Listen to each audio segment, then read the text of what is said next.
नमस्ते, हमेशा खुश रहो बिटिया। I am JVN doctor Rupesh M Likhar, assistant professor, department of Kriya Sharir, faculty of Ayurvedic science, Jayati Vidyapeeth, women's university Jaipur. Today we will discuss the topic digestive system. Begin with definition.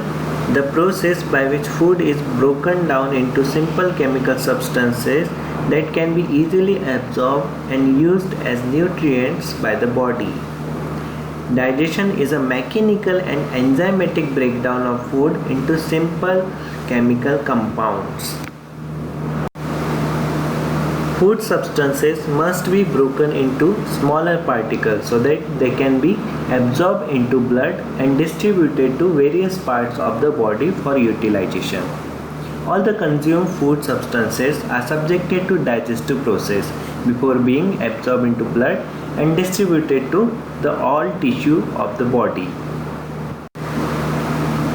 Digestive system includes ingestion of food substances, breaking them into small particles, transport of small particles to different area of the digestive tract, secretion of necessary enzymes and other substances for digestion, next digestion of food particles, then absorption of the digestive products or nutrients, and last removal of unwanted substances from the body. Now functional anatomy of digestive system. Gastrointestinal tract is formed by two types of organs, primary digestive organs and accessory organs. Primary digestive organs where actual digestion takes place and accessory organs which help primary digestive organs in the process of digestion. Primary digestive organs include mouth, pharynx, esophagus, stomach, small intestine and large intestine where actual digestion takes place. And accessory organs include teeth, tongue, salivary glands, exocrine parts of pancreas, liver and gallbladder. Gastrointestinal tract has four layers from inside to out. First, mucous layer, second, submucous layer, third, muscular layer and fourth, serous or fibrous layer. First is mucous layer. Mucous layer is the innermost layer. It is also called gastrointestinal mucosa or mucous membrane. It faces the cavity of GI tract. Mucosa has three layers of structures. First, epithelial lining, second, lamina propria and third, muscularis mucosa. Epithelial lining is in direct contact with the contents of GI tract. It is made up of stratified squamous epithelial cells in inner surface of mouth, surface of tongue, inner surface of pharynx and esophagus, and made up of columnar epithelial cells in stomach, small intestine and large intestine. Lamina propria is formed by connective tissues, contain fibroblast, macrophages, lymphocyte and eosinophils. Muscularis mucosa consists of a thin layer of smooth muscle fibers. It is absent in mouth and pharynx and it is present from esophagus onwards. Second is submucous layer. Submucous layer is also present in all parts of the GI tract except the mouth and pharynx. It contains loose collagen fibers, elastic fibers, reticular fibers and few cells of connective tissues. In this layer, blood vessels, lymphatic vessels and nerve plexus are present. Third is muscular layer. Muscular layer is formed by skeletal muscle fibers in muscular layer in lips, cheeks and wall of pharynx. It is made up of skeletal and smooth muscle fiber in esophagus and from smooth muscle fibers in wall of the stomach and intestine. Smooth muscle fibers in stomach are arranged in three layers. First, inner oblique layer, second, middle circular layer and third, outer longitudinal layer. Whereas smooth muscle fibers in the intestine are arranged in two layers. First, inner circular layer, and second, outer longitudinal layer. Orbic nerve plexus is present in between the circular and longitudinal muscle fibers.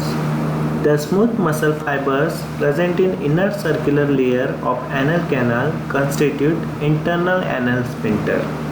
The external anal sphincter is formed by skeletal muscle fibers. Last is serous or fibrous layer. Outermost layer of the wall of GI tract is either serous or fibrous in nature. The serous layer is also called serosa or serous membrane. It is formed by connective tissue and mesoepithelial cells. It covers stomach, small intestine and large intestine. The fibrous layer is otherwise called fibrosa. It is formed by connective tissue and covers pharynx and esophagus. Now, nerve supply to gastrointestinal tract. GI tract has two types of nerve supply: intrinsic nerve supply and extrinsic nerve supply. Intrinsic nerves to GI tract form the enteric nervous system. Enteric nervous system controls all the secretion and movements of GI tract. Nerve fibers of this system are interconnected and form two major networks called Orbic plexus and Meissner plexus. These nerve plexus contain nerve cell bodies, processes of nerve cells and the receptor. The receptor are stretch receptors or chemoreceptors. Enteric nervous system is controlled by extrinsic nerves. Orbic plexus is also known as myenteric nerve plexus.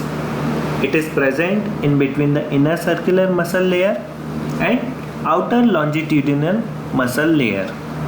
The major function of this plexus is to regulate the movement of GI tract. Some nerve fibers of this plexus secrete the excitatory neurotransmitter substances like acetylcholine, serotonin and substance P, which accelerate the movement of GI tract.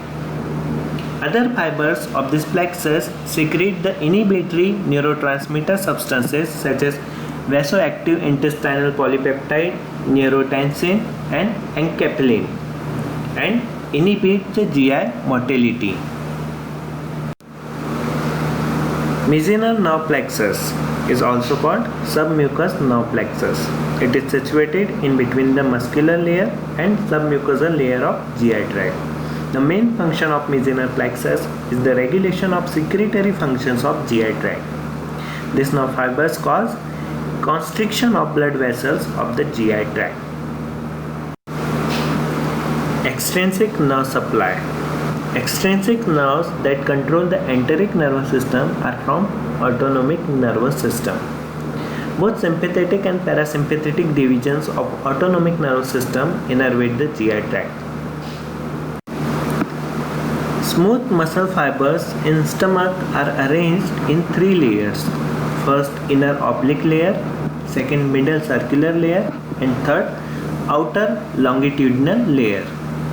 Whereas smooth muscle fibers in the intestine are arranged in two layers. First, inner circular layer and second, outer longitudinal layer.